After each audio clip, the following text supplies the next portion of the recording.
The Gayatri Mantra, a torch to supreme knowledge.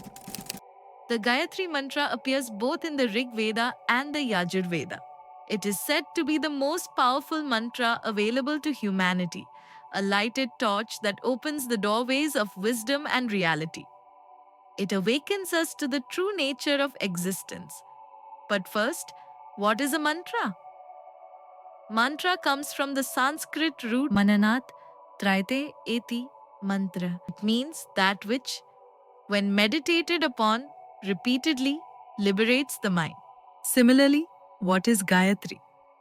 Gayantam trayate iti Gayatri means that the person who chants Gayantam Gayatri mantra is protected trayate by Gayatri. The Gayatri mantra is both a prayer and a mantra. It is a Kama mantra, a sacred desire aimed at awakening your Dheya, the higher spiritual faculty of the human intellect, the spiritual heart that perceives reality as it truly is. When the Dheya is awakened, it floods you with the light of supreme truth. Gayatri is usually given during our opening ceremonies because it builds this higher intelligence within.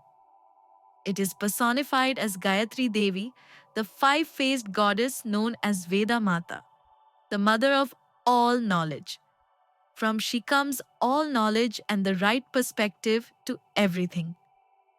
Even a little practice of Gayatri Mantra can begin to awaken tremendous inner power. It strengthens not only your intellect but also five faculties of higher intelligence described in the Vedas there, the spiritual heart, Medha, bright, intuitive intelligence, Prajna, higher awareness, Dhriti, steadfast willpower, Smriti, powerful memory.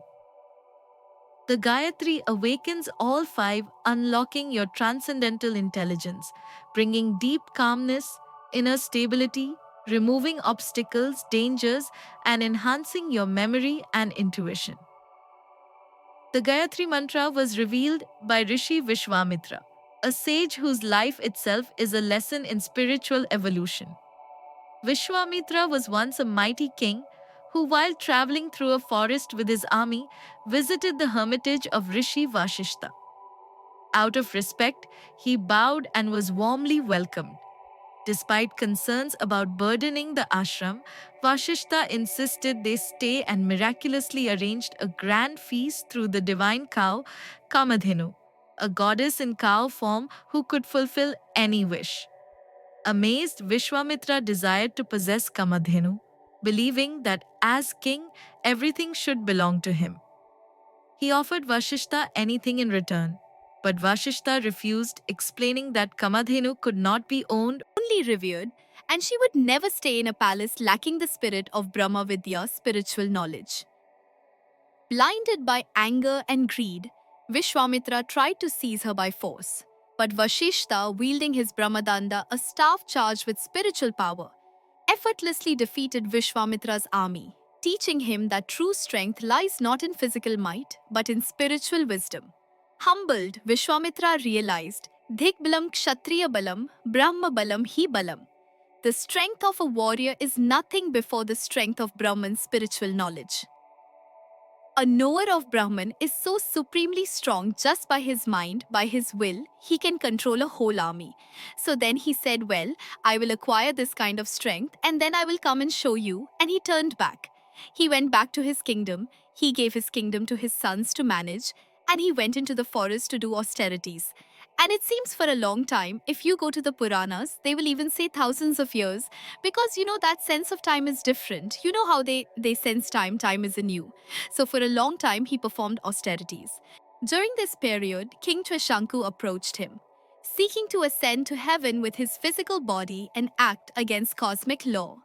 Vashishta had refused Trishanku's request, but Vishwamitra, driven by rivalry, agreed. With his spiritual powers, he propelled Trishanku toward heaven, but the gods rejected him, leaving him suspended between earth and sky.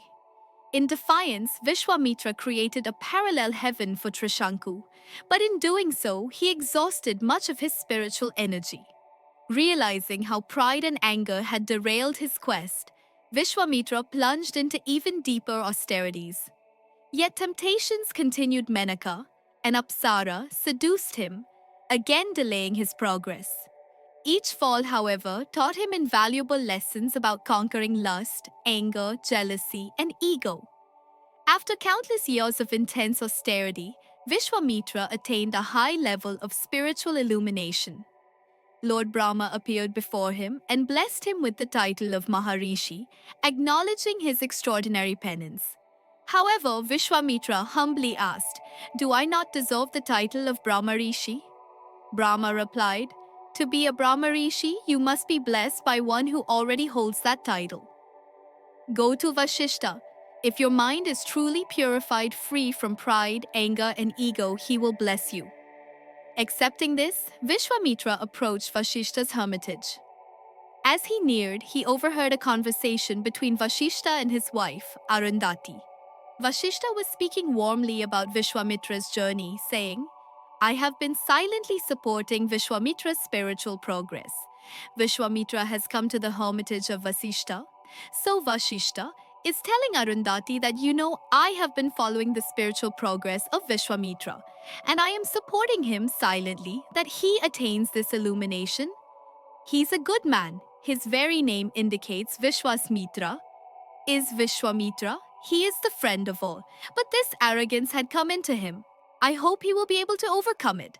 I'm helping him in his spiritual progress." As soon as he heard this, tears of shame and gratitude filled Vishwamitra's heart. He fell at Vashishta's feet. In that moment of complete surrender, the Gayatri mantra spontaneously arose from within him, and he merged into deep samadhi, spiritual absorption. Thus was the Gayatri mantra revealed. Meaning of the Gayatri mantra? Let's now understand the mantra itself. U. Bhurbhuva Swaha. Bhur is the earth, Bhuva is the atmosphere and planets, Swaha and the celestial realms or galaxies. All are in constant motion. This movement produces a vibration, a universal hum, which our ancient rishis perceived as Om, the primordial sound. The resonance of Om mirrors frequencies found in quantum vibrations and deep meditation states. Tat Svitur Vrinyam, Tat, that God, Savitur, the divine son or the creator, Varenyam, worthy of worship or the most adored. It's a reverence for the divine source of creation and a request for its light to guide and illuminate our minds. Bhargo Dev se Dhimhi, Bhargo, upon the light, Devasya, of that deity, Dhimahi, means we meditate or may we imbibe. We meditate upon the divine brilliance that removes all ignorance and sin. Dhiyo yonah prachodiyat, Dhiyo the intellect, yonaha. May he, prachodayat, guide us in the right direction. May that light deploy our intellect on the right path. The Gayatri Mantra is a profound prayer, a prayer for illumination of our inner faculties, awakening the spiritual heart, and realizing the highest truth. Modern science now confirms. Chanting Gayatri activates alpha brainwaves, improves memory, and enhances neural connectivity. It is not just for monks or sages, it is for everyone. It is for those who seek to live with clarity, stability, strength, intelligence, and wisdom in any aspect of life. It's a universal prayer, one that merges gratitude, light, and intellect into a single frequency. Even a little sincere chanting with concentration and devotion will begin to awaken its divine power within you. Thank you for watching. If this journey into the wisdom of the Gayatri Mantra inspired you, do support us by liking, sharing, and subscribing to the channel. Let's continue exploring the hidden science and timeless truths of our ancient heritage together. Until next time, stay rooted, stay radiant,